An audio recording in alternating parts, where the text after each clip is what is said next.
Only seen Lego Lord of the Rings, I think. And the speedrun route for that is really fucking cool. There's a lot of really good out of bounds stuff, but I don't know any of the Lego Star Wars ones, so I'm hoping this is going to be really glitch heavy. Though I'm skeptical. I imagine there's a good chance it's going to be mainly just playing the game normally fast. Which isn't as cool, but hopefully it has a great story around it.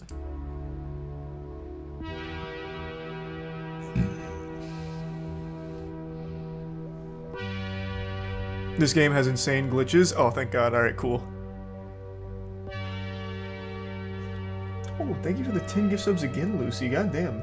And the 5 gift subs, Lego Coach. Star Thank you Wars: for The that. Complete Saga. It's a Tier game 1 that Dent, millions Prime Thunder, played Mason upon Jarhead, original Key, release, and Dreadnought, 15 Vulcan. years later, nostalgia is driving another wave of popularity. As more people play Lego Star Wars, a question emerges. Why How do we quickly play it? can the game be beaten? The Lego Star Wars speedrun has the precision of a 3D platformer combined with the glitches and tricks of a broken NES game. Oh, fuck yeah. And for the past few years, a dedicated community of runners have been battling each other to take the world record lower. This is the history of Lego Star Thanks, Wars Yusuf world Hendrick. records. I think what makes speedrunning so special is the glitches and pushing a game to its absolute limits. Like, I don't dislike games where there's not many glitches, but I just always prefer ones that have such incredible tech to it. Just introduces a whole new layer of a skill ceiling. And now, a word from this video's sponsor, Raid Shadow Legends. Nice. For years, a player named CabbageShirt300 was in search of the world's best mobile game. But then, a familiar game called Raid Shadow Legends Thanks, Recent introduced Emperor. something new. In December 2022, Raid added MMA fighter Ronda Rousey as a Wait, playable what? character. She comes equipped with some of the most powerful Okay. skills in the game. That's a name I haven't heard and is in perfect years. for both PvP battles and taking on tough bosses. By logging in and playing Raid for 7 days before February 20th, you automatically unlock Ronda. It seemed like Cabbage Shirt had found his perfect game. Interesting. But then, something amazing happened. Raid recently introduced a special promo code RAID RONDA, where you'll obtain 3-day 100% XP boost, 500k silver. I hope they do and that for 5 more full celebrities. energy refills. That'd be really silly. Just enter the promo code RAID RONDA in-game. Also, if you're an Amazon Prime member, you can get exclusive rewards in Thanks to Raid Tier right 1. now. Hoof. Download Raid now by scanning this QR code or clicking the link in the description. Isn't she in the WWE? Not only I will don't you know. be getting unique bonuses valued at $30, but you'll also be helping me out quite a bit. Scan the QR code now and start playing today. Makes the resub Bob Dole. First, let's clear up any confusion with the timeline of the series. LEGO Star Wars the video game was released in 2005, where you could play episodes 1 through 3. This was followed up by the original trilogy in 2006, Kirby. with episodes 4 through 6 being playable. Finally, in 2007, these games were combined into LEGO Star Wars The Complete Saga, allowing you to play through all 6 episodes.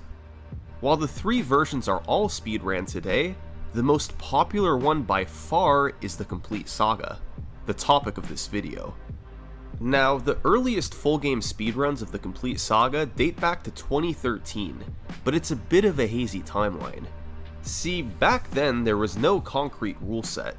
The initial method was to play through episodes 1 through 6 in order Things on are the so game's Super weird, Story inch, mode, hammy. which adds a timer to Give the some bottom oof. of the screen and doesn't have status screens between levels. Later, runners switched to playing the episodes on Replay Story, meaning you can use any red brick upgrade on any level. Since these records didn't have a standard rule set, and also some were filmed with a potato, we'll skip going over them in detail. However, serious props should be given to the record holders, Poshakt and Lexos, Hey, the congrats, guys. champions of the Complete Saga's early era. For the next 2 years, no records would be set. But in 2015, the community began to form once again. and for the first time, All because of a meme. standardized rules were created. All runs would be played on New Game instead of Replay Story.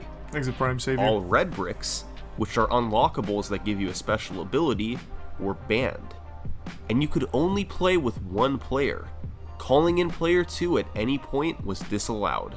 Oh, that's interesting. These rules formed the I know backbone the of Lego runs Lord of the starting in Rings one uses 2015. 2-player mechanics. And the first record to abide by them was played by speedrun tikal, clocking in at 3 hours, 44 minutes, and 46 seconds.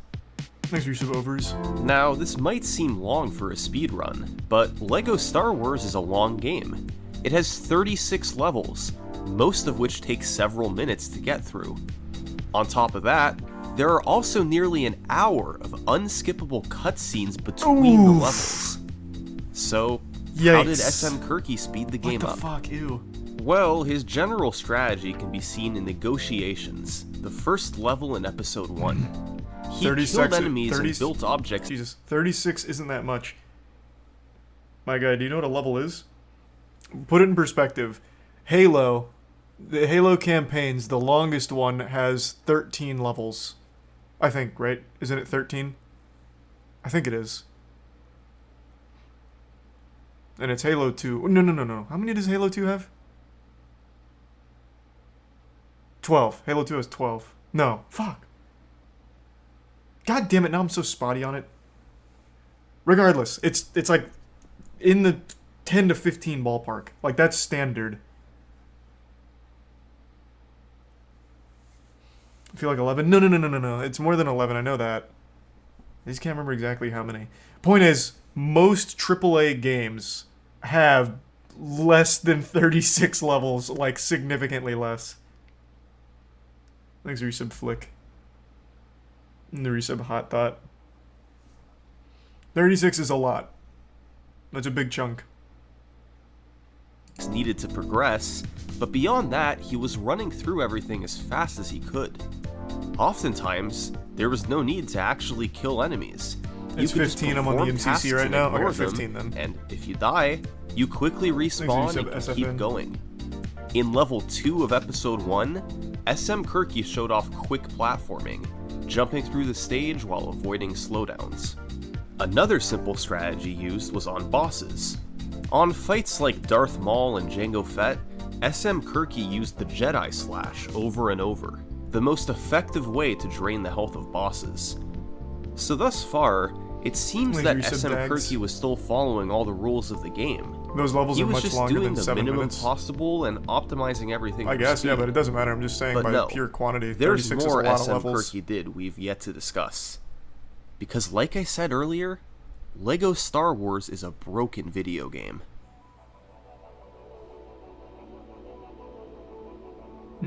Okay, nice. In level 5 of episode 2, you normally have to use one bomb to take out one side of the barrier, then go back and get a second bomb to take out the other side. However, the collision of the barrier stops extending out to the right once the right side is destroyed. So, by doing a precise spin move, you can make it around the barrier without having to backtrack for the second That's bomb. cute, so it's It's known simple as the time saves, 2-5 nothing too big first right now. barrier skip, Okay. and saves roughly 14 seconds.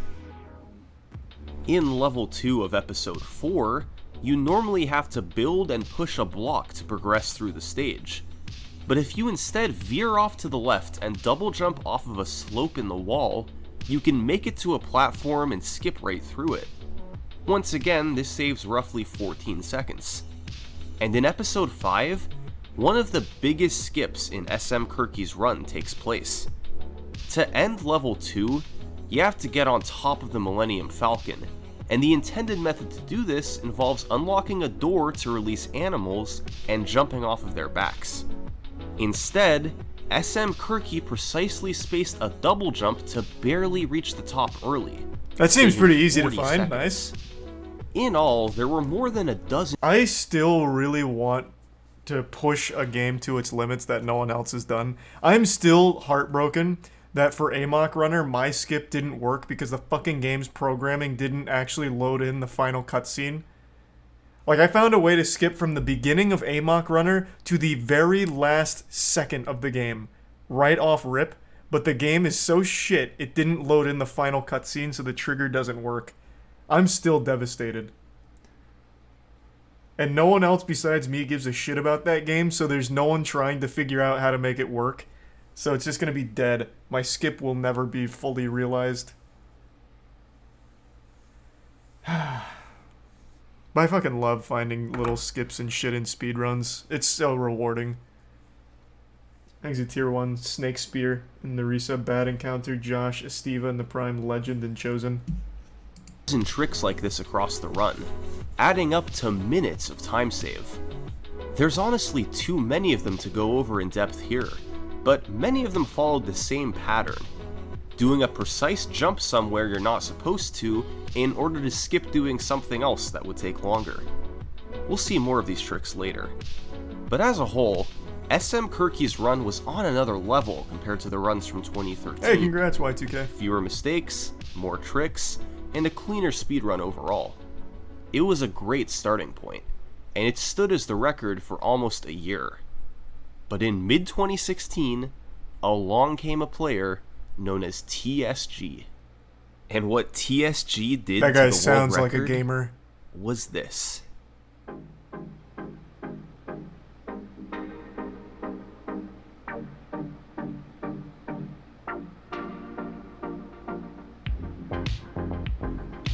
Thanks to resub Gullible. In 2016, a runner named TSG came onto the scene. By June, he'd have the world record. And over the next year, he'd do that 9 more times. His dominance can be attributed to a few things. First, his skill level was well beyond that of any other runner. The only one who was close was speedrun tikal, but he couldn't catch up. Second, this was an incredibly active period of discovery for the game. You'll see soon how many new tricks TSG was able to use. And third, TSG played the game on PC. This wasn't fully known at the time, The PC but Master running the Race. game on PC is much faster than any other version, mainly from having faster load times. Yeah, I feel like that should have been common TSG's sense. first record was a 341.17, and after the first level, he was presented with the option to There's a save or big not. Tier 2 hoof. After you Thank save hoof. for the first time, you lose a couple seconds from auto-saving after every level. However, it does allow you to reset the game before a cutscene plays at the end of each episode, since your progress is saved before then. This allows you to more quickly start the next episode instead of watching a long Okay. cutscene, especially after episodes 3 and 5. And the time save is further compounded from the fast resetting that you can do on PC. And of course, he had a plethora of new strategies to use, particularly in episode 5. Thanks to One resub was in stage Lily, 5-2. Newbie, C-3PO and Mobile, can't and the jump, Prime so you Self-Sword. normally have to build a cart to take him up this ledge. But instead, TSG just punched him and pushed him up, saving roughly 22 seconds from not having to use the cart. That's a fucking cool strat. And in Alright, 5-4, I like that. you normally have to have Yoda teach Luke the Force and build bridges for R2 to use. But why do that when you can just use bad collision detection in the wall and get up anyway? This was discovered by Grubo, and saves a solid 30 seconds. But the most notable trick in the run was one known as DV3, short for Darth Vader 3. In this form of the fight, you're supposed to deflect objects into Darth Vader, then eventually glass comes down and you can jump across. However, it's just barely possible to jump across without the frame glass, perfect. meaning you can skip the entire fight. You have 3 frames of leeway between the 2 jumps and the double jump, and it was easily the most difficult trick in the run. But if done properly, you would save over 70 seconds from not having to fight Darth Vader. And thanks to these 3 tricks and more, despite having some big slowdowns, TSG had his first world record. Thanks to resub Samiris, Pixel. His record streak Idle would Lane, and continue Split. over the following weeks, and the run had a couple major changes. First, he changed the episode order, playing episode 5 last. Players were allowed to play them in any order they wanted, But putting episode 5 at the end was beneficial since its ending cutscene was the longest, and timing stops before the cutscene plays. This way, it's not included anywhere in the final time. And the second change was the removal of a leaderboard rule. Red bricks were no longer banned. That meant he could use certain unlockables as he found them throughout the game. The two big ones he used were exploding blaster bolts, which lets you kill some enemies quicker and blow up certain barriers, and infinite torpedoes, which means you always have them behind you in the flying levels and don't have to go pick them up. Having these two upgrades across much of the run saved several minutes, and when combined with better I figured execution that would of be other bigger tricks, time saves. allowed TSG to take the record under 3 hours and 30 minutes. New strategies were also getting discovered left and right, and in late 2016, one of the most obvious oversights from the developers was found by a player named Osamnol. On the last level of episode 1, you're supposed to fight Darth Maul by forcing objects into him. But over on the right, there's a lamp, and for some reason, everything below the lamp is considered by the game to be out of bounds. You can stand and jump in any out of bounds area, As you said, Professor. so it's possible to just jump off the wall to the top of the lamp and across to the other side. As simple as Nice. that, you could save 30 seconds. By April 2017, TSG had taken the record to 3 hours and 24 minutes, and with Man's just second playing by place himself more out than here. 7 minutes behind, he was in full control of the world record. However, in May, a key rule was lifted. Back in August 2016, the ban on red bricks was lifted, and now That was a players big day were for all of allowed to us. call in the second player. Oh, let's Welcome go! to the world of one player, two controller strats. So this is where it was really cool in LEGO Lord of the Rings with what you could do with the two-player strats. So what's the benefit of using a second player? Well, LEGO Star Wars was designed to be a two-player game, and some sections can be completed much faster with the second player. In 4-5, for instance, if you have one player, you're supposed to build a cart to go over buttons fast enough before they turn red. But if you're using two players, no need for the cart. There's a couple sets of these buttons in 4-5, and if you skip using the cart for both, you save a full minute. However, you're not allowed to have a physical second player to help you out. You have to do everything Thanks to the alone. resub cannoli. So, whenever you want to call in player 2, you have to control them both at the same time. It's known as one player 2 controllers, or 1P2C. And on PC, I like that, that's cool. there's 3 options. Makes for it sound this. really intense. You can use 2 controllers, you can use 2 parts of the keyboard, or you can use a keyboard and a controller. Most runners nowadays go with the keyboard controller method, but in June 2017, TSG set a record with the controller method. The only point TSG used 1P2C in the run was in 4-5, but the community knew there could be applications elsewhere. Less than a month after TSG's run, it would be beaten by a new player, Rauschmore.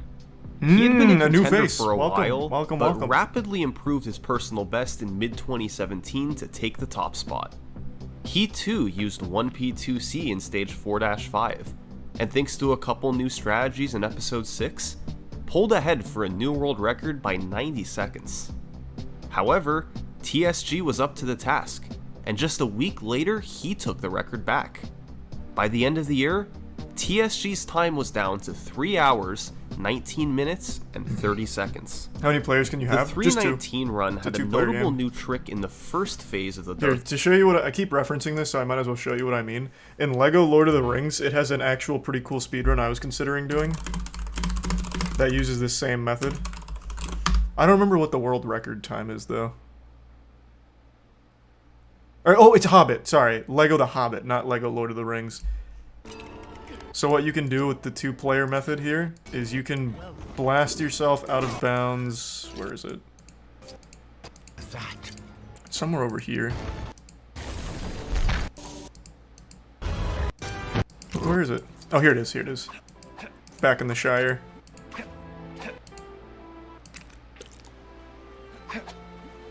And then you can eventually get like a huge launch, and then you just go through the entire game just outside of the map. It's a long, long trek. But you complete the game after that, and it's really cool. I still might speedrun this. I think I probably will.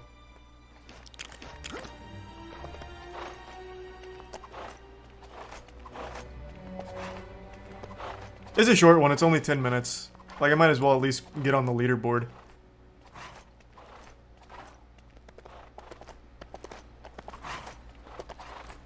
Thanks the resub e-girl. Maybe that'll be the next one I speedrun. Turning the game into open world. Yeah, it's cool. You just go right to the end, you hit another one of these clips, and then you're through. That's the route.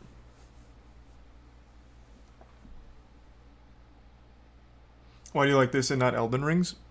I love the Elden Ring speedrun. What are you talking about? I didn't like Elden Ring zip speedruns. Nobody did. Like, I don't think there's anything super cool. It's cool, but I don't think it's super fun with the zips. Like, I'm just not a huge fan of the zips. For those that don't know what I'm talking about, it's this. But prior to the zips being the common run, I loved it. I speedran the fuck out of this for like 2 weeks.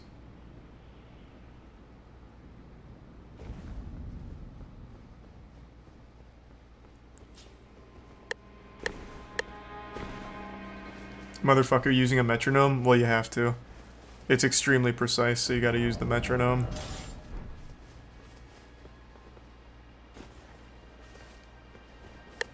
Thanks, a resub. None.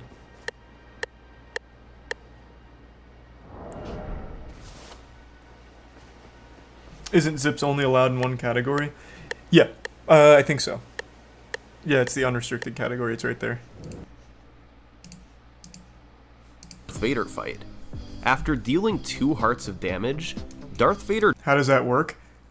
I don't remember the technical explanation, but what's really cool about zips, and I think it's fascinating, is it's something people found by complete accident because it's a problem with the game itself. If you have your shield up and you just happen to slightly move forward on the perfect frame, you just get launched. It's just something that's in the game. Jumps around and won't knock Luke's stormtrooper helmet off. You Prime can then Wookiee. use R2 to precisely land on the white part of the panel, then fly and avoid a death plane to barely make it to the other side. Once there, you activate a platform for Luke and open the door with the stormtrooper helmet to skip nearly the entire fight. The trick, nicknamed DV1, saves 45 seconds and was discovered by a runner named Zolis. When combined with DV3, it was quite evident that stage 5-5 was becoming the most critical point of the run.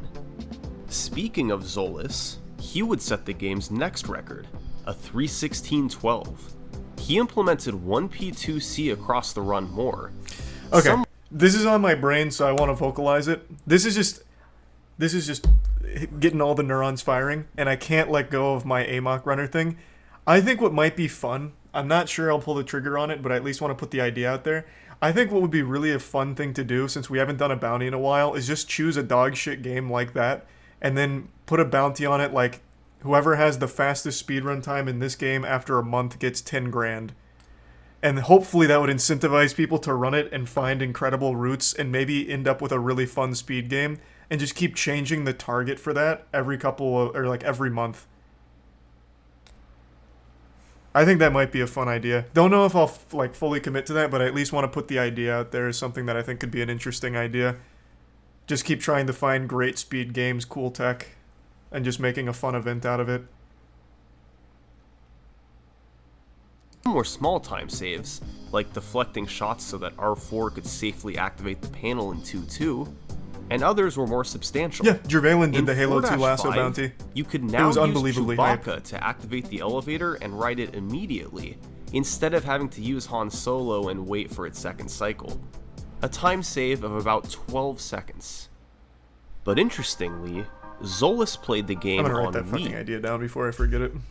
I think that'll be fun.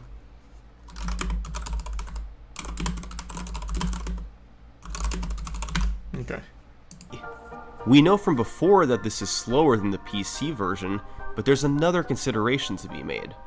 The Wii version requires using both the Wii Remote and the nunchuck, so to do 1P2C, you need to juggle 4 controllers at Yikes. once.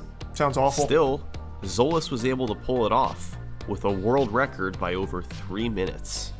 TSG played on followed Ultra this Nightmare up mode. a few months later with a 3:14:28. It was notable for implementing yet another trick into level 5-5. DV1 and DV3 already had skips, and now, Darth Vader's 4th form did as well. It was possible to do a couple of precise double jumps, and skip having to use the Force and having to use R2. They have the potential to save about 7 seconds, and just added to the skill needed in 5-5. Episode 5 as a whole was becoming really brutal, and since it has the longest end cutscene, it had to be at the very end of the run. So let's take a look at our timeline so far. Things are the bits TSG breeze. started dominating in mid-2016. Just haven't seen Whale yet, and man. although he I just haven't had twice the lost the chance. I record need to see to it, though. Rauschmore and Zolas, he'd always been able to fight back. 2 years later, his name was still on top of the leaderboard. But TSG's 3:14 from June 2018 would be the last record he would ever set. The game was about to enter a new era, because in October 2018, Rauschmore did this. Oof. Jesus, Rauschmore. Have mercy. Over the span of just 3 weeks, Rauschmore took the record from a 3:14 down to a 3:09. The key was the rapid discovery of new tricks by a runner named L-Tree. Tricks that would save up to 8 minutes. Oof. And the first Is it one movement tech? is really stupid. In 6-5, killing the Emperor normally takes a substantial amount of time. However, if you lure him over to the corner and die intentionally, upon respawning, you can just push him off the edge. That's hype. It skips the remainder of Wait, the that's fight so and cool. saves 45 seconds. Good discovery. Later, it was L-Tree, discovered more you like could push him W-Tree, off that's at the hype. start of the fight by calling in player 2. It saves an additional minute and is known as the Ultra Kill. Another simple boss skip was found in 4-3. You can skip the spy fight by using the Force on R2. Resub Leon and This Mango. pushes him past the trigger to start the fight, and if you call him in after, you can just go in the open door and save about 50 seconds. But the real big time save was in 6-3. In this level, you're supposed to hop in your speeder and drive through the roughly 5-minute course. Instead, if you go into the corner of the end barrier with both players, player 1 gets placed above player 2, and you can do a 360 to make it over the barrier.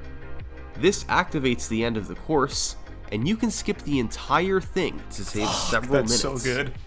These discoveries helped lead to 4 consecutive records from Rauschmore. What I love, so I have a love-hate with really long routes for speedrun, but what I find most impressive is the memorization of every trick, because that's a lot that you have to keep track of. The longest speedrun I've ever done is Psychonauts, and that's about an hour. I think the world record's like sub 50 now, but when I was running it, the record was about an hour, and I was pretty active with it.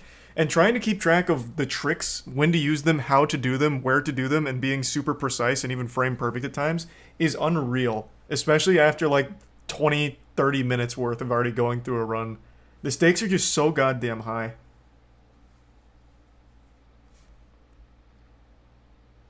What is the Psychonauts world record much lower than an hour now? Why did I get hit with question marks?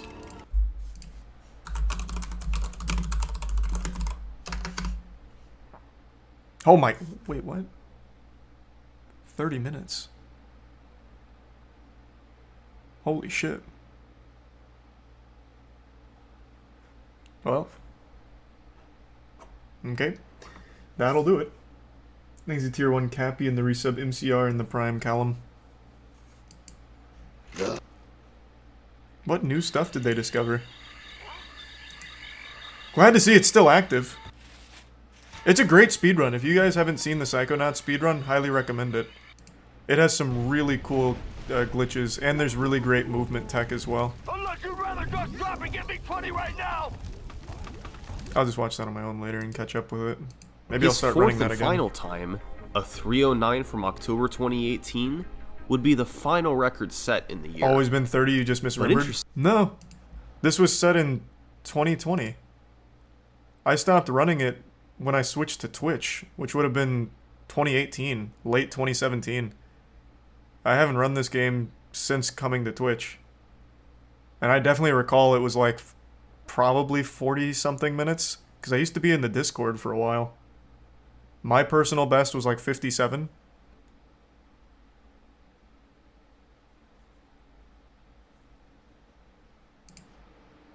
Interestingly, as the record stayed put at 3:09, the run started to get massive views on YouTube. It went semi-viral, and many people who saw the video thought it could be fun to try running it themselves. And largely thanks to Rauschmore's video, by early 2019, there was a new crop of runners ready to gun for the world record.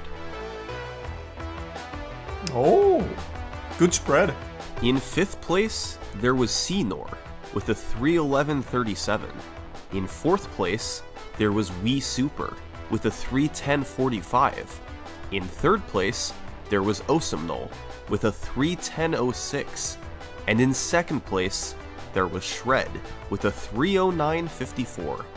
All 4 runners were closing in on Rauschmore's record, and it was obvious that one of them would beat it soon. The general consensus for the favorite to do so was Osamnol, but all 4 of them had a shot at it. And then, one of them broke through.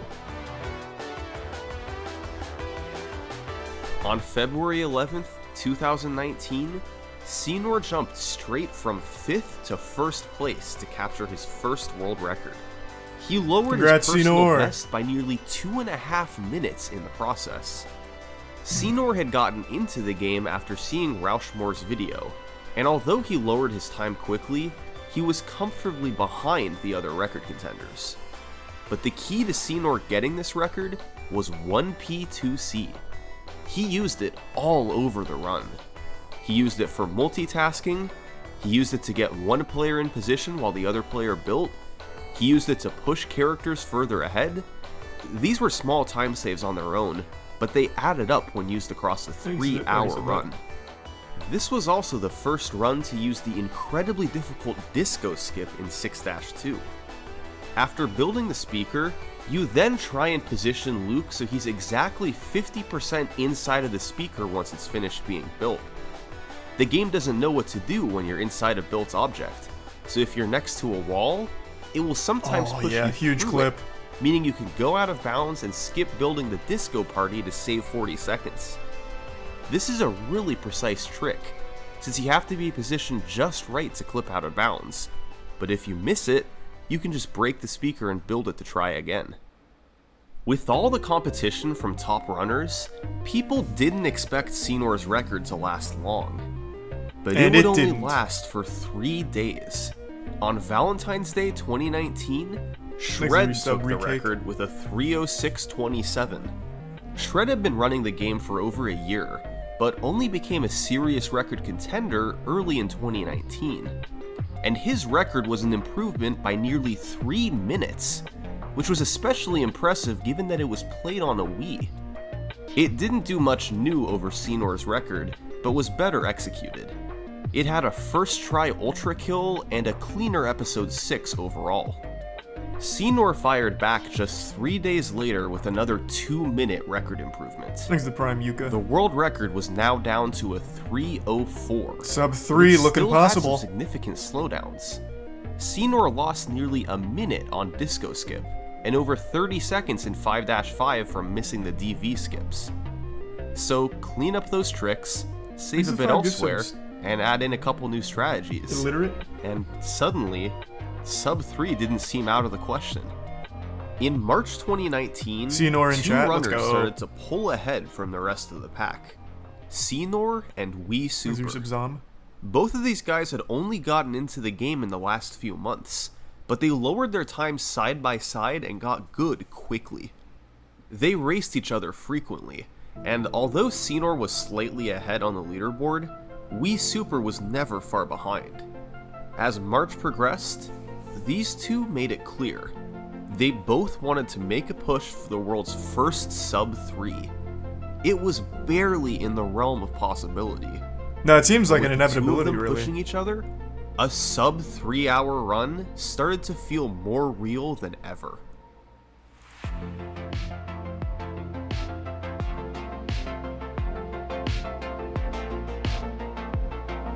Thanks to Prime Thomas and the resub Gabby and gift sub Kimmy.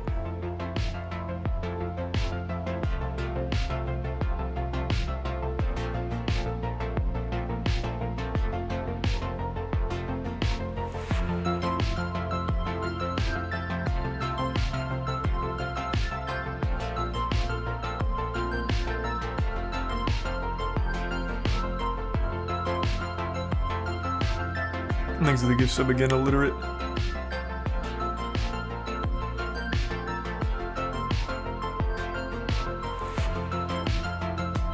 Oh, baby, we're tickling it.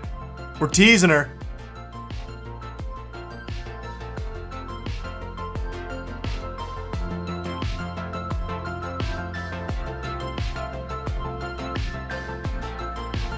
Thanks for resub banana.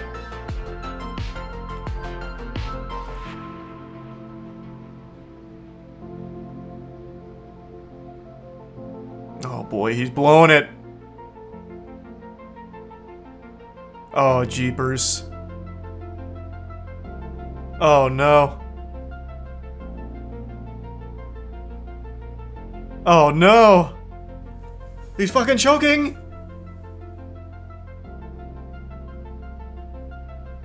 Yeah, his hands were probably sweating.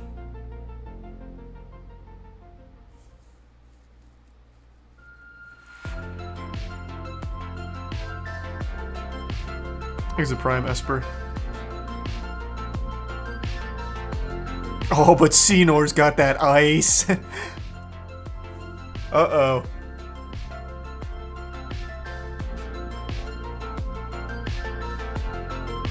There she is. The world's first sub-3. Senor had skipped straight over 259 to a 258.50. His run was roughly even through episode 6, but he saved some time later over mistakes and slowdowns in his last PB. And at the end of the run, he still had to execute tricks like hut skip and DV3. It was an intense situation, but he was able to clutch them out and get the first sub-3.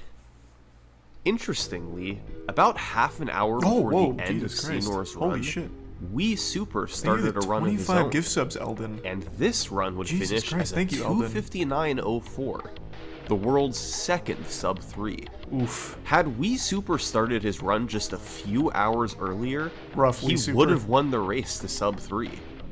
But instead, he had to settle for second place, while Senor got the glory. But Senor's record wouldn't last long. He beat his own run by 43 seconds just a day later. This run was notable for introducing a piece of RNG. In 4-4, there's a section where Obi-Wan is supposed to appear across the room on a bridge after you arrive. The way the game tries to get him there is by running through a room with barrels. If he gets stuck behind a barrel, the game turns him to try and get around them, which slows him down, but he still eventually arrives on the bridge. Usually. Sometimes he gets stuck. And if that happens, he never shows up, and you can't progress through the level. LEGO Star Wars is a broken game. Now, runners used to have a way around this. You reload the bridge room by entering and exiting the previous room, which guarantees Obi-Wan will show up for a 2-second time loss. But players then found 4-4 cutscene skip. By jumping off of this ledge, you can hook back and enter an out-of-bounds area to skip to the next room. I like that. This means a cutscene doesn't play and you save 18 seconds. However, I really feel like getting out of bounds in a game like LEGO, you can do a lot more than just go from room to room. But of course, I'm not in the community. I haven't run this game in particular myself. I just feel, well, we're also super early, so maybe they do. I feel like there's just so much room for out of bounds, especially in a game as linear as LEGO. If you can just get out like they found here, I feel like you could really push the shit out of it. As a consequence of the cutscene not playing, you can no longer reload the bridge room, Thanks to Prime Divine. since you wouldn't be able to leave the previous room if you enter it. So, The tier one Obi-Wan RNG was Bosky. back into play. Thanks again, He Elden. didn't want to show up, you were in big trouble. A couple weeks later, a fairly substantial change was made. The community decided to alter the way runs were timed. Instead of starting when the players gained control in 1-1, it would now begin when selecting New Game on the main menu. This was mostly done so that movement in the cantina would be considered in the final time. It added roughly 58 seconds to all runs. Aw. So, when Senor set a record that would have been 257.36 under the old timing, it was retimed to 258.34. And that made it 4 consecutive records for Senor. He was the first to sub 3, Thanks, you said and cream. now he was taking control of the leaderboard. And for Wii Super, he just couldn't catch up. He perpetually remained slightly behind Senor, easily in second Bronze place, kneecap. but ever since he missed his chance at the first sub 3, the world record eluded him. Thanks to the resub. But after the Very- 258.34, or Wivery. Senor announced that he would be taking a break from the category to focus his efforts elsewhere. Maybe this was the chance Wii Super needed. With Senor at least temporarily out of the picture, he could hone in on improving his time without needing to compete with anyone. And as it turns out, just 2 days later, Oh! it was only record by a second, but Wii Super had finally overtaken Senor. It was a run with a great early game, but he lost some time on speeder skip and had a weak episode 4. Still, Wii Super had broken through. Was this a one-time deal, or was he about to make something more out of it? Senor 6 comes days back later, from that break. A 60-second record improvement by Wii Super, largely due to saving time in episode 4. The very next day, another minute-and-a-half world record. Wow, he really 3 unlocked the weeks later, Sharingan. 2 record improvements on the same day. 3 days later, a record cut by nearly 2 full minutes. Then Wii Super took a break. And when he came back, another world record. My god. 7 records over the course of 3 months. He got for Wii unleashed. Super. The final one was a time of Thank you to 5 anonymous gift subs. 2:53:04. The resub Sapphire. After a while, Senor had come back to attempts, but this time the tables were turned. He was the one who couldn't catch up to Wii Super. The way he went on this run was through both improving his own skills and utilizing new strategies. In 2-6, Wii Super began using Dooku Skip. By standing on a barrel, you can force it with player 2 and clip under the floor.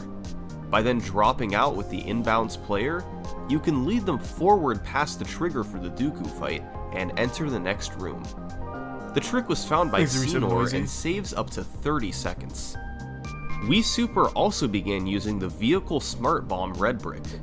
It allows you to hold the special button in ship levels and make everything on screen explode, which can save you about 20 seconds in 5-1. And interestingly, with these new tricks being incorporated and runners' skill levels improving, someone new moved into second place, Chimkin.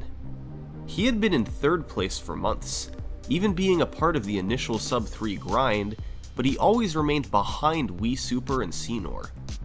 But he was improving, and by May, he was ahead of Senor. And sure enough, when Thanks, Wii Reset Bert. Super woke up on the morning of July 6th, his record was gone. Chimkin had beaten it by over a minute, getting Damn, a okay. 252 flat. Sub 250 looking It good. was a run with a slow early game, but after a gold split in 3-2, he was off to the races. He pulled ahead of the record and crushed it.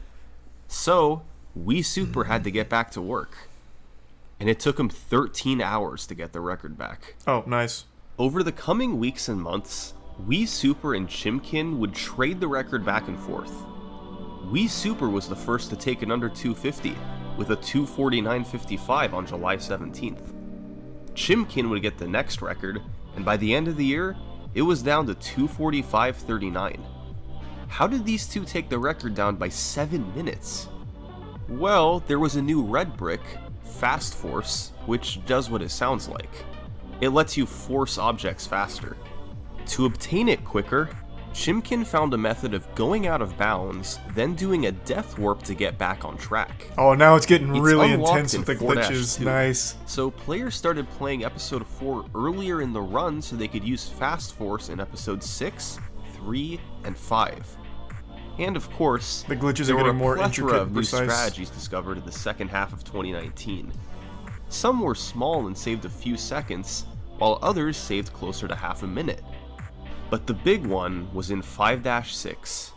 It's the last stage in the game, and it AZTV had subs an watching evolution Twitch of in the skips Prime over Loca. the years. Way back during Resub Grim. TSG's record reign, runners started doing a trick called Bespin out of bounds. You'd jump roll off a ledge to land out of bounds, and progress forward in the stage to skip having to build C-3PO and open a door.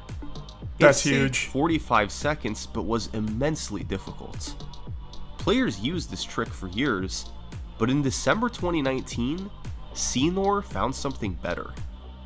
You join with player 2 and put Lando in a doorway. Oh, If you just hit him player with the 1 door. stands far enough away and Lando jumps, the door will close. If it closes while you're at the top of your jump, you'll get pushed through the door frame and out of bounds. Ultimately, you can get to the same room as you did from Bespin out of bounds, but it allows you to do so nearly a full minute faster, and is much easier. The only problem is that if you miss the door clip initially, AI characters can randomly run near the door and prevent it from closing. Oh, those you really want to bastards. get the trick first try. You dirty bitch. With all these time saves combined, I'd be so mad if and I was runners running still that and the AI improving came their back and skills fucked on me. top of that, the world record was down to a really solid 2:45. It was enough for Wii Super to take a break from grinding the category, and Chimkin had stopped playing it as well. Other than those two, nobody had a PB under 2 hours and 50 minutes. But over the coming weeks in late 2019 and early 2020, the game would get a huge boost in popularity, thanks to an unlikely source: TikTok. Oh. There was a big wave of nostalgia for LEGO Star Wars. Millions played it while growing up, and after years had passed, they looked back on the game fondly. A trend began on TikTok where people changed their profile pics to mimic how they look in LEGO Star Wars, with a green or blue circle around them. This increased the game's popularity on the internet as a whole, as people remembered LEGO Star Wars and wanted to experience it again. As such, speedrun streams and videos exploded in popularity, and starting in early 2020, there was a new wave of speedrun activity. And suddenly, by February, Wii Super had new competitors on his doorstep. Oh. In second place fresh was faces. T-Fresh, Oh, well, and fresh, in third nice. place Let's go. was Led Astray. Both had a time of 2:47, and both had aspirations for the world record. Wii Super had no choice but to do more runs if he wanted to defend his title.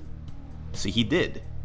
And in the span of just 1 week, he lowered the record twice, taking it down to 2:44.30. But this wasn't the complete domination that he'd had earlier. His competition continued to close in. Led Astray got a 2:46, and a familiar face had actually jumped into second place: Senor. Hey. Pressure was on for Wii Super. These guys were both capable of getting the record, and could really obtain it any day now. Wii Super continued to do runs, and a couple weeks later, he achieved a run that put away any competition for the record. A sub 2 hour run somehow. Months of attempts had all Fucking led cheated, up to no this clipped. moment. It was his ultimate run. Throughout the first 4 episodes, there were no significant mistakes. He gained a bit of time on nearly every level, and leaving episode 6, he was nearly 2 minutes ahead. Exit Tier 1 Megamon. The final Prime 2 episodes are Fibbles, 3 and Resub 5, Kato, and Gift Subs and although Zerby. they weren't perfect, they were good enough. And when combined with the incredible start he'd had, the end result was a monster world record. Okay, that's Wii not Super bad. wasn't that much risk of losing his title anymore. Or was he?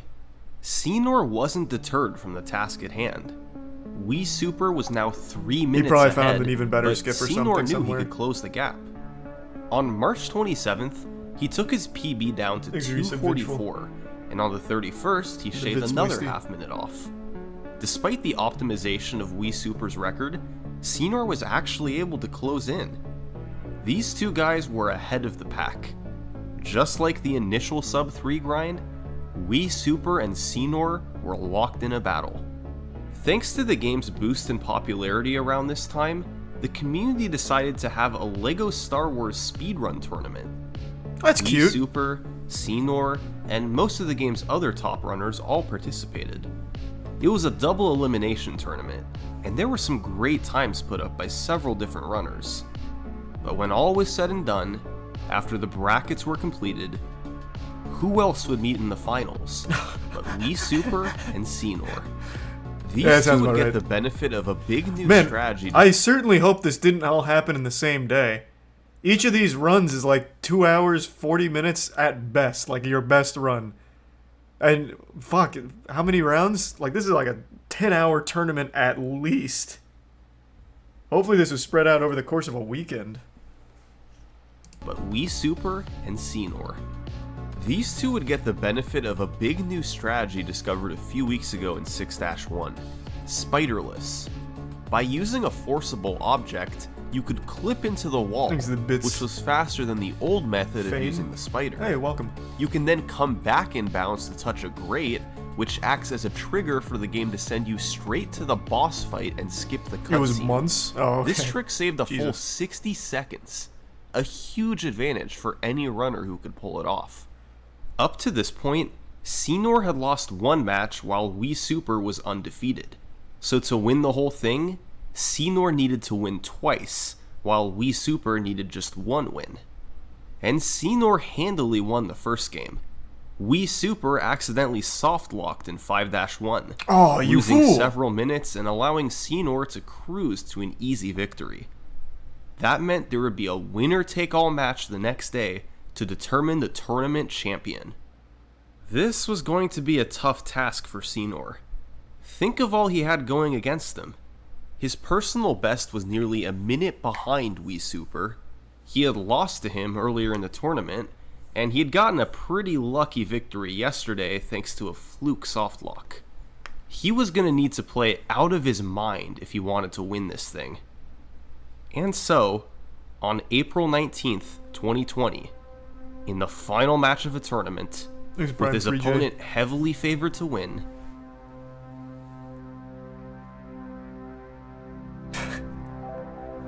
In this tournament was Senor's too. first world record in Huge. over a year, back when the run was 16 minutes slower. And it was actually a close race through much of the run, but Senor eventually pulled ahead. And although Wii Super finished with a 242, he didn't stand a chance. Senor won the match, he won the tournament, and he got the world record. Was there And a the prize race for the to tournament? Sub 240 was officially hope so. on. Once again, Senor and Wii Super were the two Thanks, competitors. Yusuf Mothman. As it turns out, Senor's time at the top wouldn't last 5 long. candies. Wii Cool. Super wanted the record back, and it took him just 5 Pack of days cigarettes. to do so. He got a 240.32. This run was actually on sub 240 pace until 5-5, but the last two stages of the run are two of the toughest. Wii Super lost a lot of time to DV3 in 5-5, and to Door Clip in 5-6. Sub 240 would have to wait.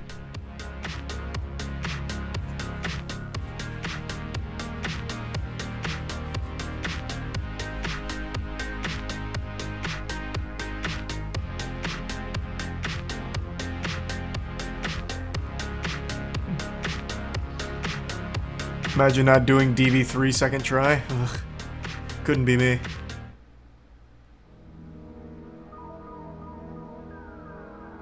Damn, Jesus, that door is really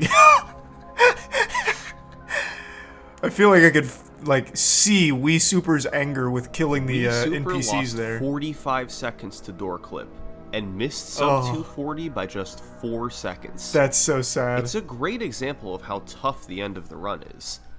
Door clip is in the very last stage, and if you miss it initially, bad luck can make you lose the record.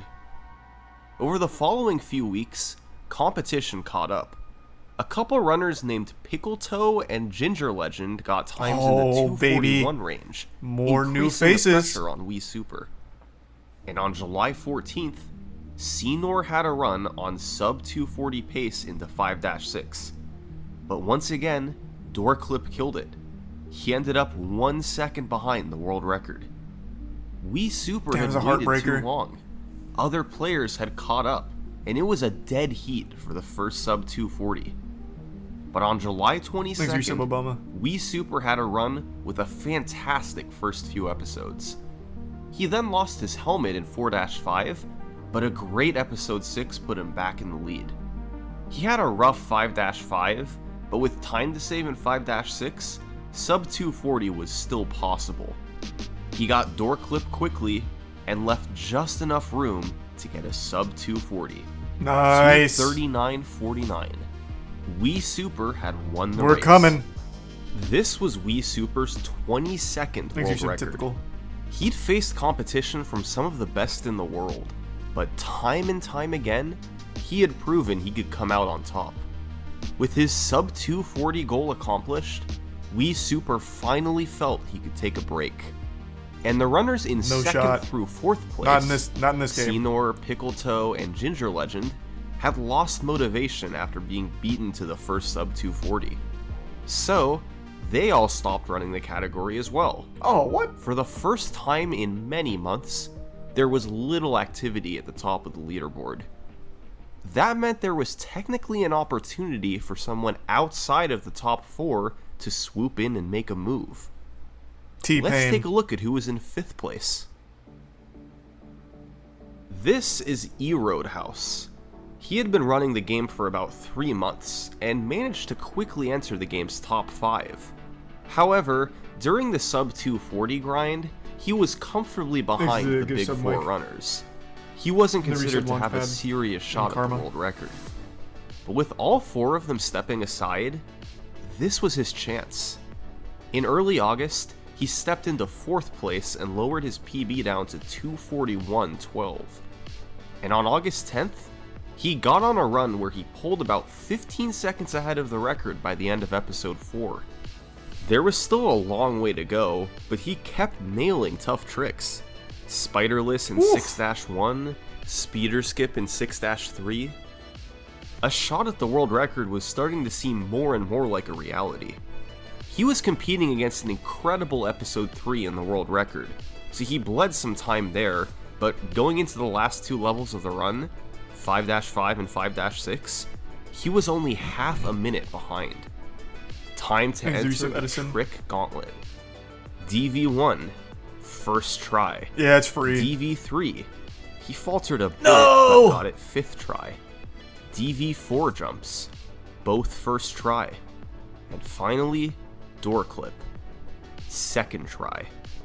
This all saved about 40 seconds over the last 2 levels in Wii Super's run.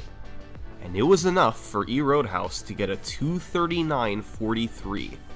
He had leapfrogged over Pickle Toe, Senor, and Wii Super to get the world record. What a champ! There was a new face on top of the leaderboard. Well, Wii Super wasn't going to take this lying down. E-Roadhouse had only beaten him by 6 seconds. Surely it wouldn't be too hard to take the record back. It took 8 months. Wii Super wanted something better. There had been a number of new strategies developed around this time. Wii Super knew that if he utilized them all in a full run, he could beat E-Roadhouse's time by minutes. Holy fuck, we won't go over all of these new tricks, but there's 2 particularly big ones. And the first one, well, LEGO Star Wars has an ultra shortcut.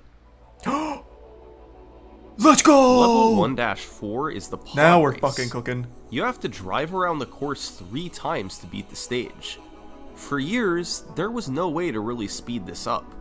Even the fastest world records I just love ultra drove the 3 shortcuts. laps. But in mid-2020... For those that are unfamiliar with Ultra Shortcuts, Summoning Salt also has great content on it here.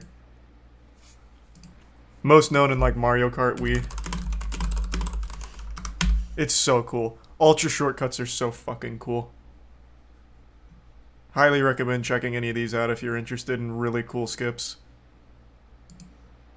P53, Havster, and Xenor combined to develop a trick called Pod Fraud. It's a very complicated trick, but the gist of it is that the game's only method for checking lap completion is seeing if you've touched an area on the far side of the course, and seeing if you've touched the finish line region. So after driving a lap normally, you go out of bounds with 2 players, leave one by the finish line region, and one and by try the to get check. the other to the far side. Yeah, nice. Smart. This middle section out of bounds kills you, but it lets you build up speed quickly. So, by dying a few times, you can build up enough speed to make it across. Holy By shit. touching this region, the next lap is activated, and you skip having to drive around. This setup takes about 25 seconds, but a lap normally takes about 60, so you save over half a minute. The other big skip is called Grieve Cheese, discovered by Pickletoe with concepts from Fezteo. The general Grievous fight is normally a slow, scripted battle, where you jump around the level and then attack him on the main platform. However, he'll only perform his scripted actions if you're actively standing on this platform. So, you can use Obi-Wan to lure him toward a rock, then jump off the platform and shoot him with player 2 before he walks too far away. By repeating this over interesting. and over, Smart. you can drain his health without having him ever perform scripted actions. Unfortunately, there's RNG involved. He can randomly block your shots, which wastes time. But ideally, Grieve Cheese can save over half a minute. Thanks With to the all bits, this and Moistcr. more, Wii Super Recent felt meme. that he could crush the current record. And he was right. On September 18th, he beat Roadhouse by just under 2 minutes, getting a 2:37.49. A few weeks later, he did it again, with a 2:36.08. The leaderboard was back to normal. Wii Super was dominating the competition multiple minutes ahead of anyone else. And still, years after his Thank you, first Sabokami. world record, nobody could catch Wii Super. At least, not for a couple weeks. Just Oh, 16 Roadhouse days back. after Wii Super's 2:36, Roadhouse managed to get the record back. The key to doing this wasn't a was yet fluke. another complicated new trick: Falconless. The normal way to end stage 4-5 involves activating 4 triggers scattered throughout a big room, then killing all the stormtroopers. It's a slow process that gradually raises the Millennium Falcon, so you can eventually enter it and end the level. So you go out of bounds, hit the trigger, However, I bet. P53 found a way to end the level early. You first have to load the last room of the level, which can be done by entering this grapple room. You then go back far in the level, and by crossing a particular line, the game tries to save memory by unloading the last room. This means the triggers, stormtroopers, and Millennium Falcon all disappear. The issue is that the game never reloads them once you go back forward. So you re-enter the final room, and You can just nothing's fall there. straight down. Since the stormtroopers are gone, the game treats them the same as if they were killed, so you can jump into where the open door would be, and the level ends. This saves about 1 minute and 15 seconds, and Huge. Roadhouse's new record was a 2:34.51. That means that even without Falconless, he still would have beaten Wii Super. I wonder though. Maybe it was a fluke. Just based off of what I've seen so far, and maybe they do this, it seems like if you can still just hit that trigger regardless, right? Couldn't you find a clip out of bounds and then just do a death warp and still hit that trigger on the way up? Or am I completely misunderstanding how the tech works? So that way you don't have to run all the way back.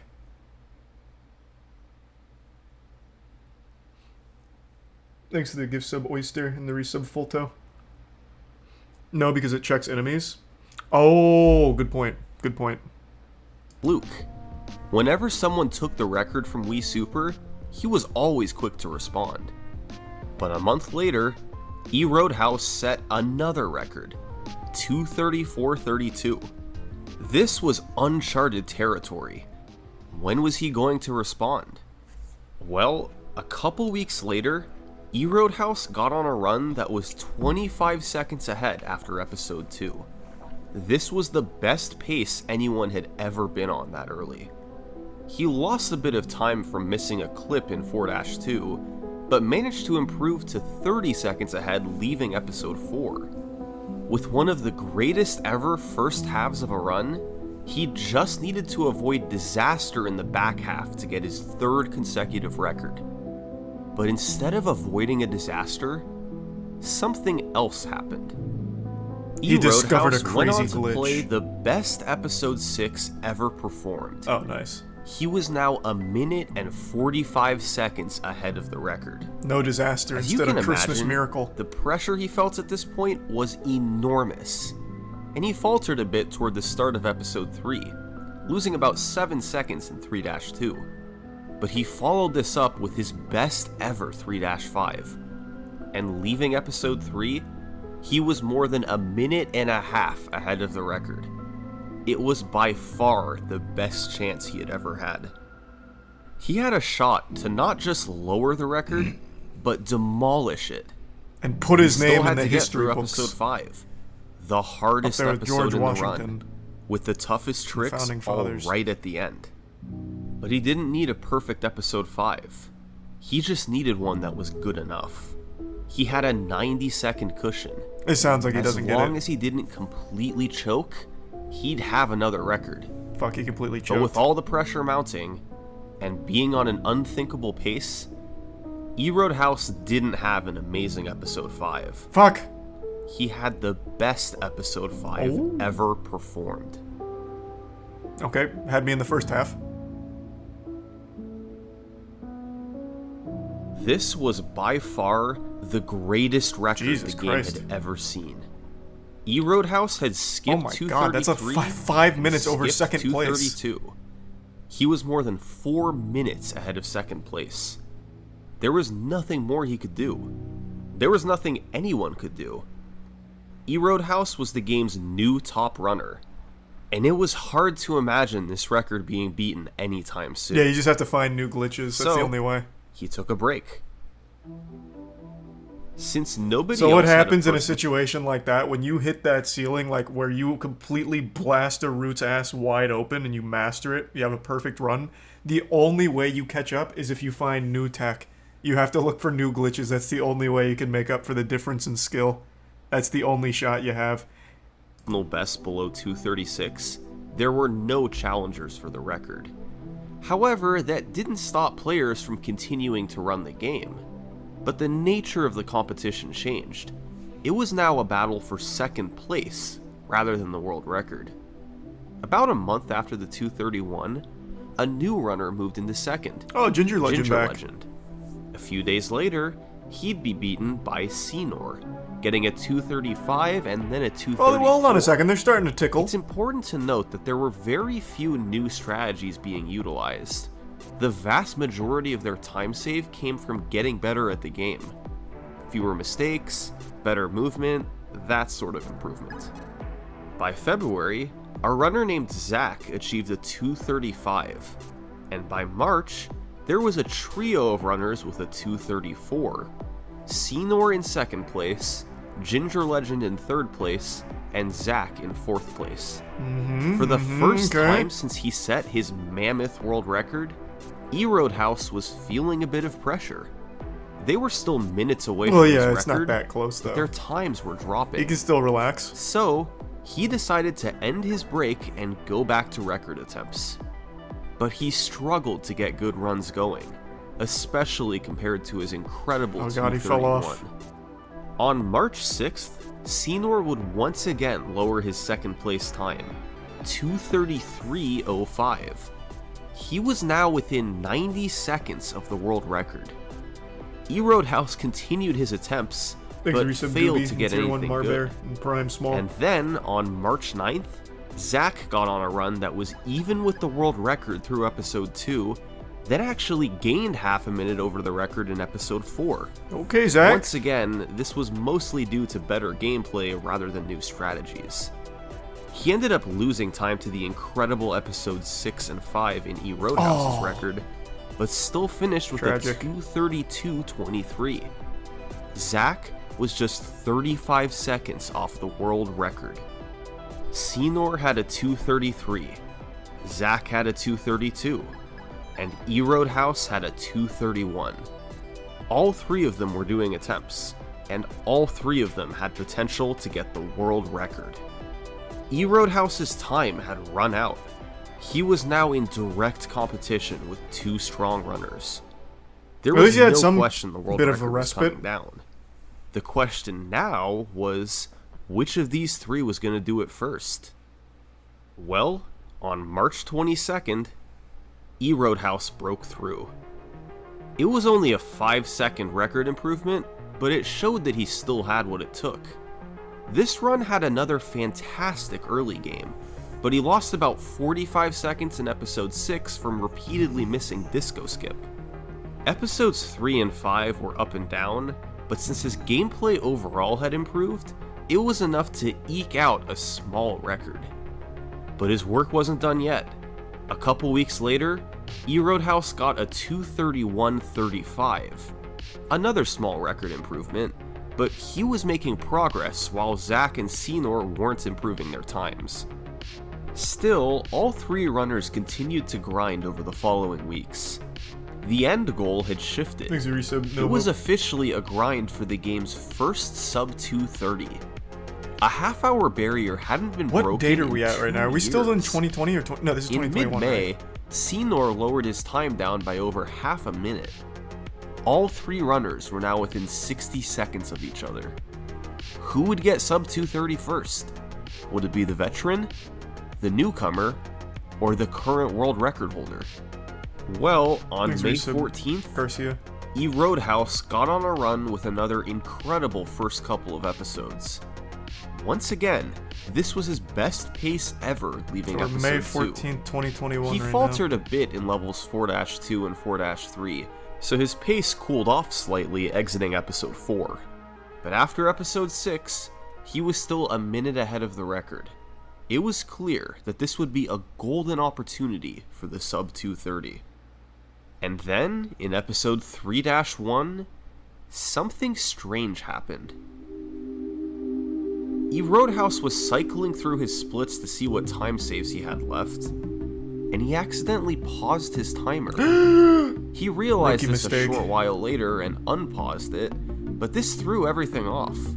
His pace would now seem better than it really was.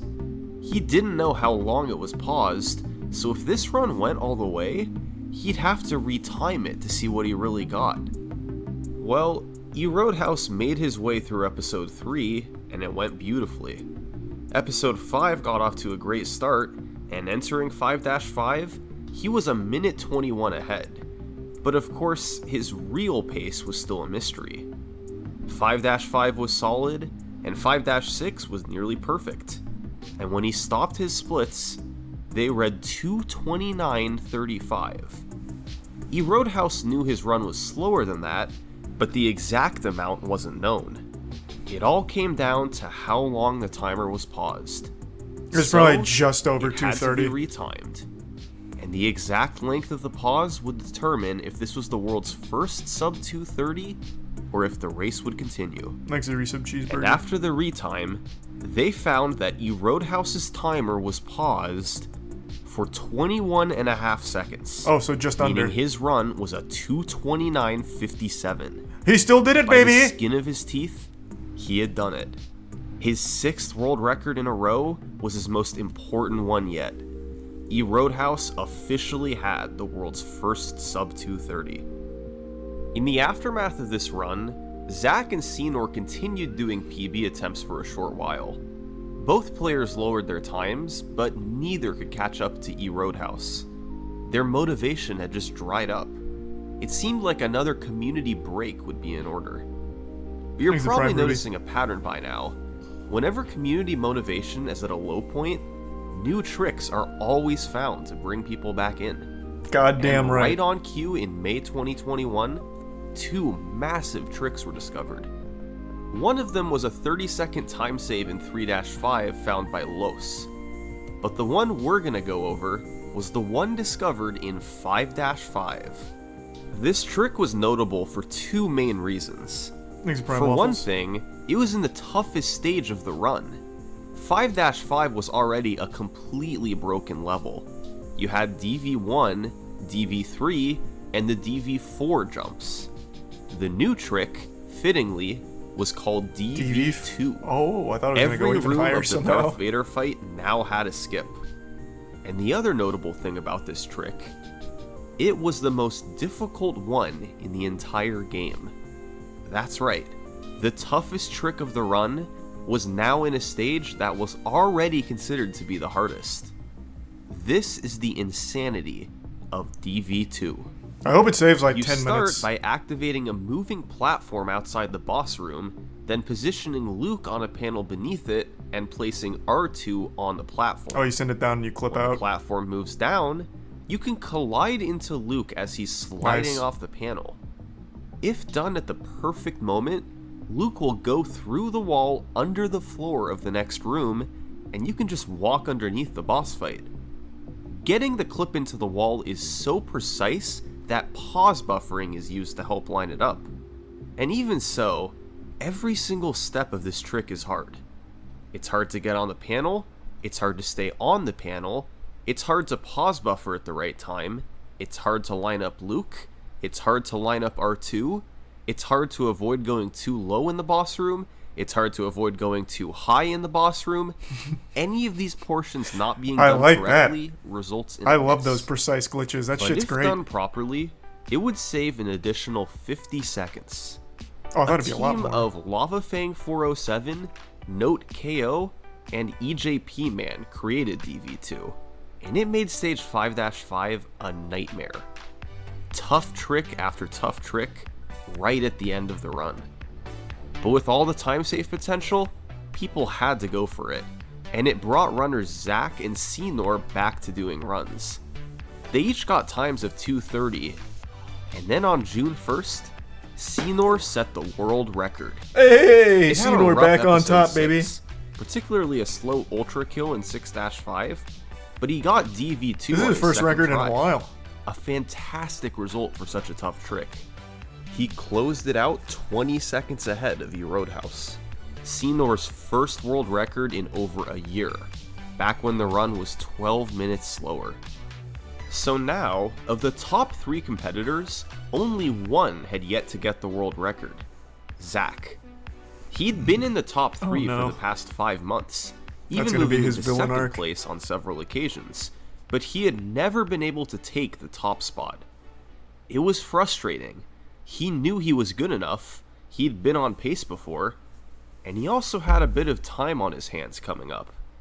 So, He sold Zach his crypto decided company. to start a devoted grind for the record. But this wasn't going to be just any grind. He was going to play the game 14 to 15 hours per day until he set the world record. Zach began on his quest, and over the next 2 weeks, he played the game for roughly 200 hours. Oh, Run after run, good That's pace like after good RuneScape pace. hours, my boy. And despite all that, That's he enough for a didn't single achieve a world level in record. runecrafting. In fact, he didn't even get a PB. Zach remained in 3rd place, behind E Roadhouse and Senor. Disappointing for sure, but Zach would still get another chance. Because on June 13th, runners Zach, E Roadhouse, and Wii Super all met up to grind for the world record 12 hours a day, with Senor Jesus. also participating at home. Only 12 hours may have been less than Zach was used to, but still, 4 of the best runners in the world, 12 hours per day, for 3 days straight. Surely a world record was incoming. But it never happened. 72 hours came and went, with no world records. And here's why. Between all 4 runners, more than 20 world record paces were achieved into the final 2 levels. All of them died to DV2. Oh, It was such a hard trick. that's tragic. And trying to execute it when feeling the pressure of a record-paced run, good luck with that. So for Zach, a grind of 12-hour days hadn't worked. 14-hour days hadn't worked either. So he had only one remaining option. 16-hour days. On June 16th, Zach began a grind of 16-hour days to get the LEGO Star Wars world record. Goddamn right he did. Time is relative. And he never had any runs on record pace. Son of a bitch. It was starting to seem hopeless. But on June 18th... I tell you what, Zach though. I can promise you one thing. He may not have got the record during those 16-hour-a-day streams, but he probably fucking farmed some ad revenue off of it on Twitch. Those are gonna be pulling in some numbers. Those are some long hours. finally got a run deep ahead of the record. And what a pace it was. Entering 5-5, his best possible time was 2:28:43. That was a good enough pace that he didn't even need to do DV2. He could get the record without it. But Zach was committed to going for it. And on just his third try, he got in the wall. If he could just make it to the end of the room, he'd be in the clear. But disaster struck. He went too low and died, Zach, forcing him to start DV2 over again. He lost over a minute and ended up missing the record by just seconds. Had he skipped doing DV2, he would have had the world record. So, Zach kept going. More God, long this guy's sessions, mental. Fuck more me. failed runs. But on June 24th, he'd find himself in an eerily similar situation. A best possible time of 2:28:08 into 5-5.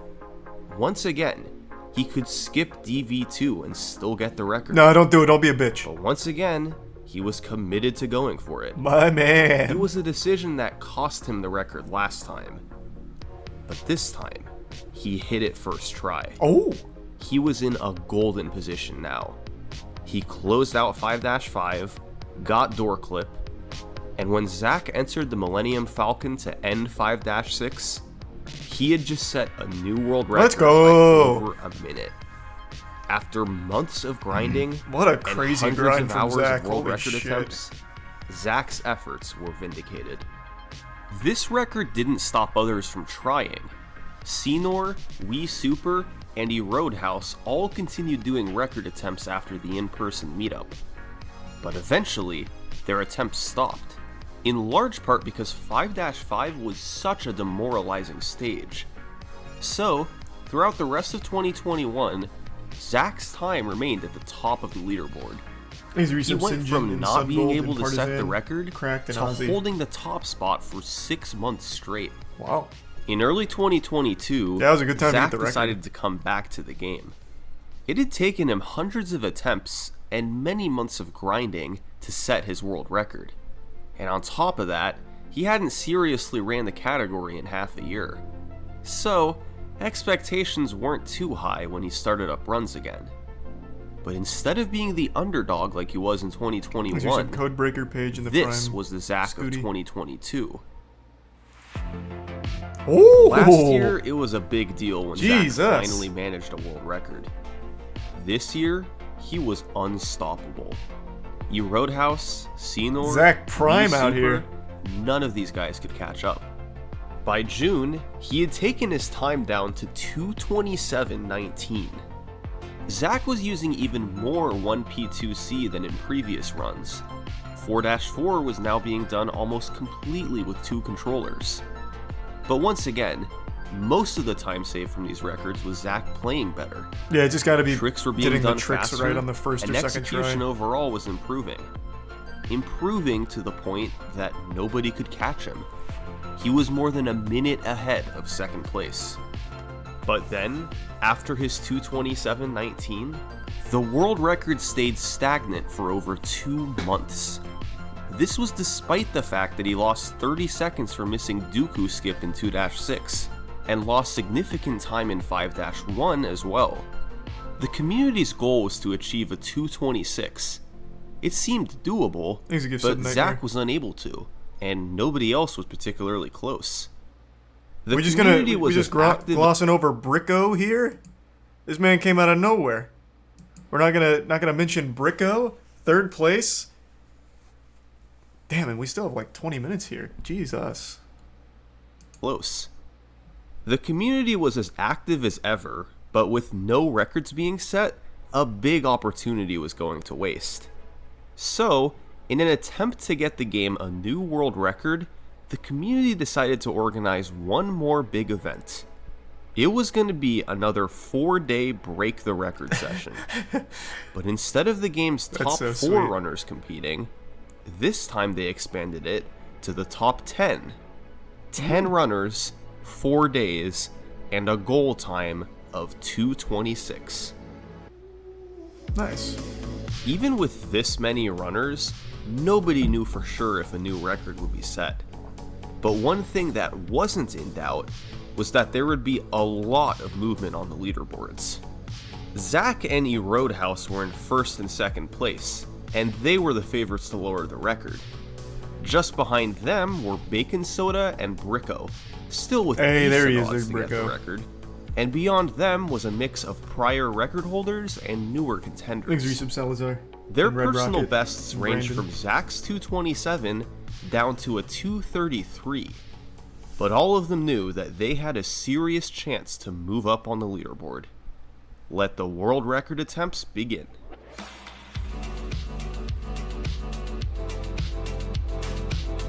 Zach and Roadhouse may have been in the best positions to lower the record, but 4th place runner Bricko got the first good chance. Oh, here we go.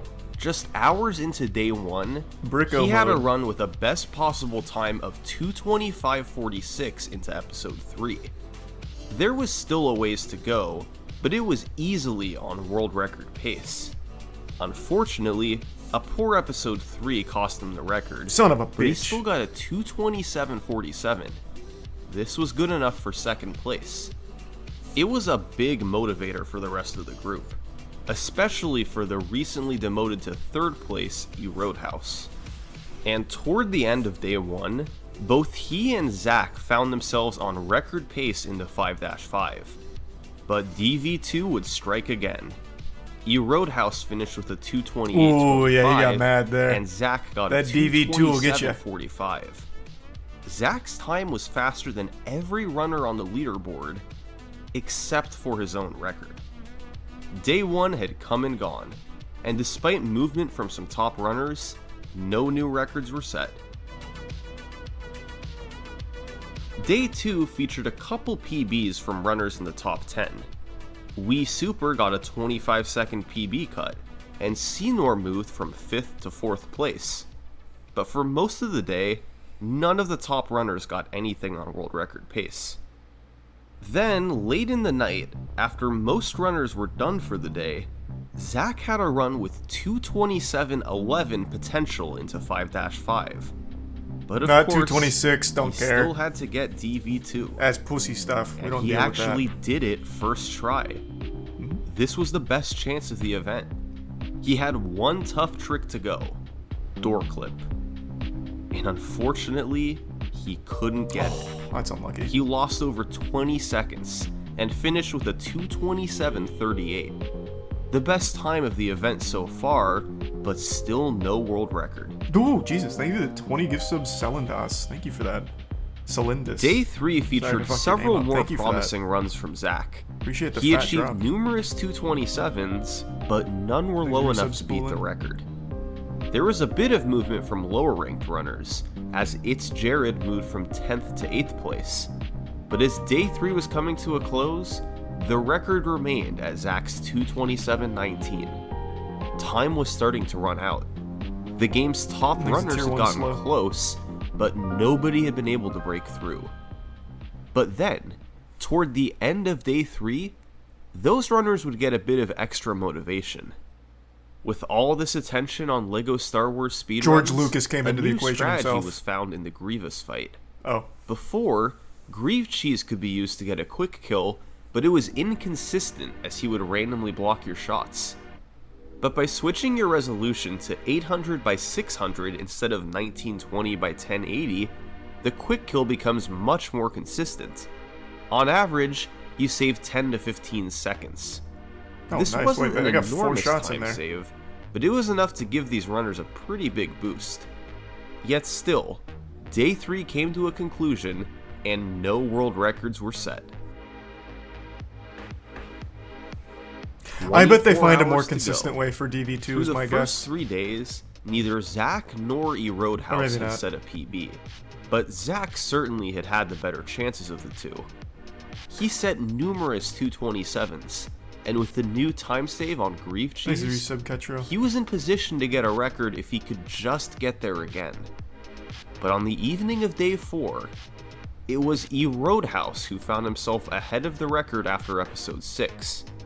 After utilizing the new strategy and having a nice start to episode 5, he remained in the lead heading into 5-5. This was the level that caused Zach to miss the record so many times in the last 3 days. But E. Roadhouse clutched it out. Oh, it's He got a big. first try DV2, and entering 5-6, his best possible time was 226.40. E. Roadhouse was one level away from getting a 226. Door clip. He needed to get door clip, Don't do it to us. and he did Oh, let's go. after wasting about 20 seconds. Oh, The run was now teetering on the line of Fuck. being a 226 or a 227. And in the end, the run finished as a Oh. 227.03. It wasn't a 226, but it was a world record. It had taken over 3 Unlucky. days, but the world record had finally been achieved. bittersweet world record. And interestingly, at the exact same time, Zach was on a run in episode 3. Entering 5-5, Thanks to the this resub, run Sean, too Solid, had and potential to Moisty, get a and 226. All Might. It was a chance to take the record right back. But his final 2 levels weren't good enough. He finished with a 227.07. If he had set this time an hour earlier, it would have been record. But he was too late. And with the event winding down, it was shaping up to be a pretty disappointing few days for Zach. He had done attempts for 4 days straight, and not only was there no 226, but he had lost his world record in the process. Runs continued on for the next couple hours, but the event had a hard cutoff of 11 PM to get your last run started. And as the last seems kind few of seconds arbitrary. before the deadline ticked away, Zach was on the main menu. Maybe he shouldn't even bother starting another run. Oh, this is going to be a little He had done storybook hundreds conclusion. of He gets it attempts here. over the past few days, and no 226 had Thanks for come your out sub, of MG. it. Once I'd lost record, I was like, okay, I lost record. I no longer have a streak of records. It is what it is. That's totally fine. But I really wanted to win BTR, and I didn't want to go out on the note that I had, which was like multiple choked records in the event in previous days. Obviously, I wanted the record back. Obviously, I wanted to win the event. But getting the first 226 was still like the priority in my mind. So, with just 8 seconds to go, Zach started his final run of the event. There she And in doing goes. so, he joined 6 The other world runners who were record. in the middle of their own final runs. And I was like, this It's like run lottery has to winners finish. where they play, like, There is one- no one world time where and I win. reset here. Because even if it doesn't PB, I have to get through this run no matter what. Once I started that run, I was like, I know I can do it. I didn't think I would, but I knew I could. During every cutscene, I would be looking at the restream, just seeing who was on a run. And I saw that Ginger was on a really good run. And the reason I noticed this was only because I could hear the commentary. And the commentary was just like losing their minds. They were like, I can't believe that Ginger is like on this insane run right now. And I was like, this must be really good for how much the commentary is talking about it. Sure enough, it was insane. Ginger was the game's 7th place runner, with a personal best of 231.59. But with his back to the wall, at the very end of the event, he had somehow mustered a run on Oh, God. world record pace into episode He did it. He did it to 5, him. He went plus ultra. 4 minutes ahead of his PB. Jesus Christ. Ginger has this capability sometimes to just play insane. He's an anomaly. He can sometimes just pull something out that you've never even thought was possible. And I knew that it was actually a realistic possibility that he would get record and even maybe the first 226 just with that run. Was this really happening? The 7th place runner jumping straight to world record? Well, You Ginger bet your had an sweet up bippy. and down last few levels, Oh, and he yikes. finished with a 227.51. Well, that sucks. An enormous PB, and definitely one to be proud of. But it still wasn't Damn, the world you record. could have had it. Meanwhile, That door while clip, man, all eyes were on Jesus. Ginger, Zach had started off on an incredible run of his own. So we typically talk about a good run as exiting. We pay attention to our episode 4 exit. That marks like around the halfway point in the run. Previously, the best episode 4 exit was I think a 109.56. So getting a 109 episode 4 exit was something that had been done I think a total of 3 times ever. And so what happened was I got another 109, and that is something that I wasn't even looking for. You don't need a 109 for a 226. You don't even need a 109 for a 225. And that made me a little nervous. But what happened next? If he was human, just that plain is. crazy. On one of the game's But he's made of greatest ice. paces ever, Zach proceeded to play the best episode 6 ever performed. Now, this was not only the fastest pace ever, it was the fastest pace ever by over a minute. Zach was in position to demolish the world record. Damn, he's hitting him with a He big just pod had to right hold it now in the together for webcam. the final 2 episodes. The run was pretty much insane. It kind of bled a little bit of time in episode 3 until I got to the infamous library skip. When I got there, I prayed to the gods, and those gods did not give me a first try library skip. They did not give me a second try library skip. They did not even give me a 10th try library skip. So I ended up losing around 55 seconds on that trick. Oh no. Now at this point, I was like, okay, this is fine. Now I wasn't happy, it's only a minute. Now that might sound like an insane thing to say. This was such an insane run that I could afford a minute time loss. So I did lose a minute, and everything was pretty much still in order. I was still way ahead of the record, and out of episode 3, going into episode 5, everything was definitely still set up for me to That's fucking get tragic, a low though. 226. It was I definitely haven't even still seen in library skip be a tough one But while yet. Zach That must have was just trying been to really navigate unlucky. through episode 5, the other players were finishing up their runs. And guess what? EJP Man, PB by over a minute. T-Fresh, PB by 18 seconds. Wii Super, PB by 40 seconds. Oh wow, it was magic in the air And that night. all of this stuff is happening, and I'm on this run, and I'm like, my mind cannot comprehend everything going on. There's 4 people PBing, and so in my mind, I'm like, it's time to focus. So I close the stream. With all the other runners finishing, all eyes were back on Zach. He made his way into 5-5, still ahead of the record by close to a minute. When you're on pace, this level is the killer. I mean, it's no question. There isn't a level in the game that's even Yeah, you close can't to fuck this up hard. DV2 here now. And I get to DV2 skip. That'll And haunt I you for the realize rest that of my your hands are life. shaking. It's very hard to pause buffer while your hands are doing this the whole time. So I have this this thing that I usually tell myself. Thanks to I'm reset like, beats. you can be nervous later, but no, now not first try. you have to hit the trick. I get the trick 3rd try, which is effectively my first actual attempt at the trick. DV2 skip definitely I would say is a harder trick, but DV3 when the pressure is on, when the nerves are setting in, is just brutal. No. So I miss it once, and I'm like, that's fine.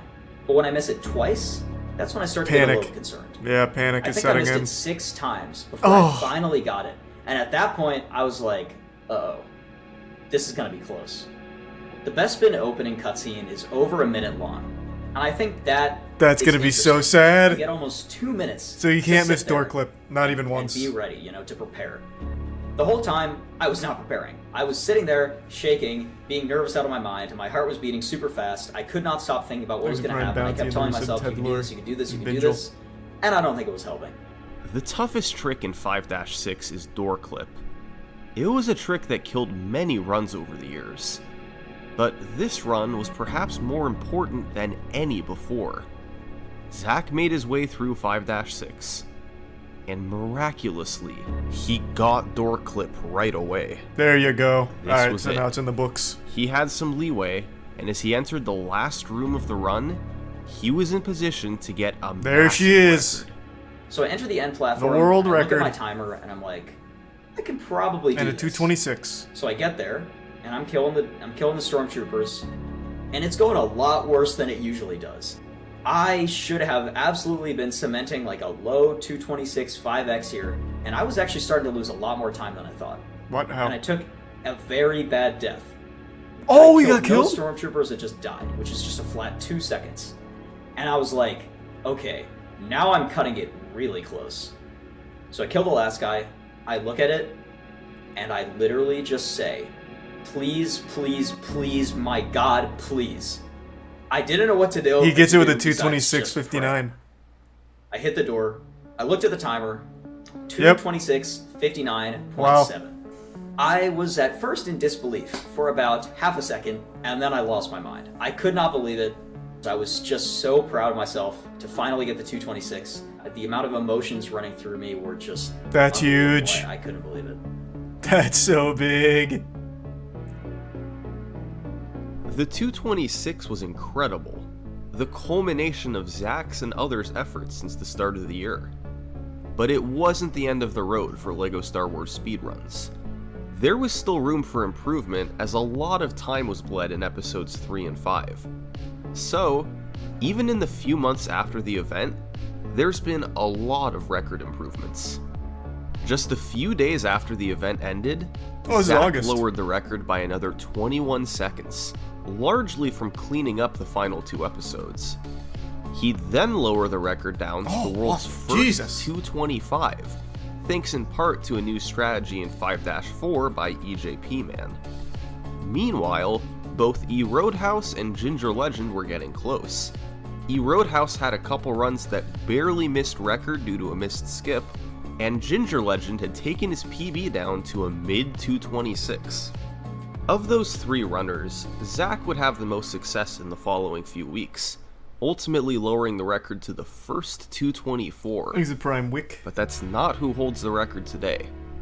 That honor goes to E Roadhouse, a 224.43. This record featured a fairly slow first 4 episodes, but had the Okay. strongest final 2 You got the episodes mantle back? ever in a run. That's where the world record stands today. To most, LEGO Star Wars is a game that you played 10 years ago for fun, I didn't ever play then it, never actually. touched again. It was a neat distraction, and a source of nostalgia, but in the end, LEGO Star Wars was a game of the past. But to this dedicated group of speedrunners, this Jesus game is Christ. so much more than that. They've been able to Yeah, I extract know the world record thousands got of lower. hours I of saw enjoyment, Summoning Salt tweet about it 2 creating days ago. rivalries and friendships that have But I didn't want to lasted look at it. I didn't years. want to be spoiled. They've given the game a renewed boost of popularity, years after its heyday. And over the course of a decade, this is how they've lowered its world record. Thanks for Damn, watching. look at that. Jesus Christ. This period was probably the most turbulent down here. This was the one where it got, like, really crazy. Because a lot of the new faces came in around here, and then this is where it just got cutthroat. Fucking 16-hour-a-day runs. World record. Jesus Christ. Thanks for watching. Gotta love an active speedrunning If you enjoyed the community. video, please consider subscribing. It really helps me out. Crypto Thanks. chart. True. Thanks for your sub, Callow. Yeah, I definitely think I'm gonna pull the trigger on my idea I talked about earlier. I think I'm just gonna choose like some obscure fucking dog shit game, put a bounty on speedrunning it, and whoever has the fastest time after a month gets like 10 grand. See if we can find like the next like best speed game.